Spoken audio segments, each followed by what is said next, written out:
Dear students, good morning. आज का हमारा विषय है कविता नंबर 8, अंश नंबर 3, राम लक्ष्मण मूर्छा और राम का विलाप।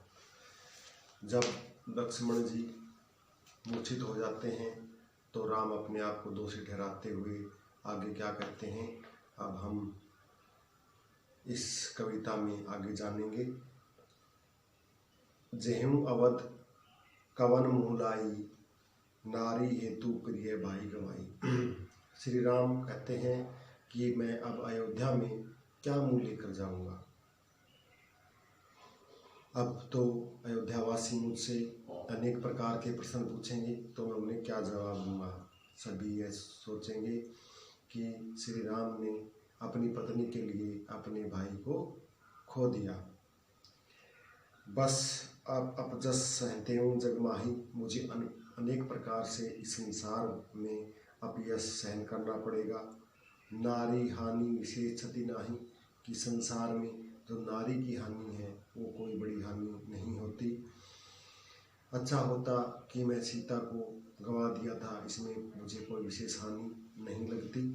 इस प्रकार से अनेक विलाप करते हुए वे लक्ष्मण को अपने गोद में लिए हुए बैठे हैं और आगे कहते हैं कि अगर संसार में उसने नारी खो दिया तो उनका इतना अपयश नहीं होता जितना कि लक्ष्मण को खोने में हुआ। आगे कहते हैं अब अपलोक कु सोकु सुत तोरा, सही निठुर कठोर उर्मोरा। इसमें कवि कहते हैं कि हे लक्ष्मण, आपकी इस क्षति को तो मेरा जो निष्ठुर हृदय है वह भी सहन कर लेगा। अर्थात तुम्हारी मृत्यु से जो दुख वेदना हुई है उसे तो मेरा कठोर हृदय भी किसी तरह सह लेगा। किंतु मैं अयोध्या जाकर माँ सुमित्रा को क्या उत्तर दूंगा। कहते हैं निज जननी के एक कुमारा, तात तासु तुम्हें प्राण प्यारा। कि तुम अपनी माँ के एक ही पुत्र थे, तुम सुमित्रा माँ के एक ही पुत्र थे और तुम अपने पिता को प्राणों से भी अधिक प्रिय थे, इसलिए मैं उन्हें अयोध्या में जाकर के क्या जवाब दूंगा। सौंपी मोही तुम ही नहीं पानी ने कहा। राम कहते हैं कि तुम्हारे माँ और बाप ने मुझे अनेक अपने हाथों में पानी लेकर के मुझे सौंपा था। कहने का मतलब है उन्हें वचन देकर भेजा था। सब विधि सुखद परम हित जानी, क्योंकि उन्हें ऐसे लगता था जैसे कि मेरे साथ रह करके हे लक्ष्मण तुम्हारा हमेशा ही हित होगा। उत्तर काहू देवहू ते ही जाई, अब मैं वहाँ जा कर के तुम्हारे माता को क्या उत्तर दूंगा। उठी किन मोही शिखा बाहू भाई, हे मेरी भुजाओं के बल के समान भाई लक्ष्मण तुम उठो। आगे श्री राम फिर कहते हैं बहुविधि सोचत मोर विमोचन। अनेक प्रकार से इस प्रकार सोचते हुए श्री राम अपनी अपार पीड़ा को शांत कर लेते हैं। सत्तरवत सलील राजीव दल्लोचन, और इस प्रकार से उन्हें ऐसे सोचते सोचते उनके आँखों से कमल के समान आंसुओं की धारा बह रही है। उमा एक अखंड रघुराई, नरगति भगत कृपाल दिखाई।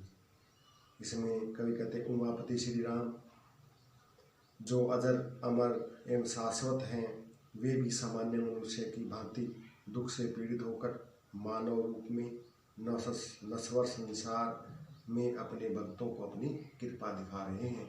किस प्रकार से अपनी लीला करते हुए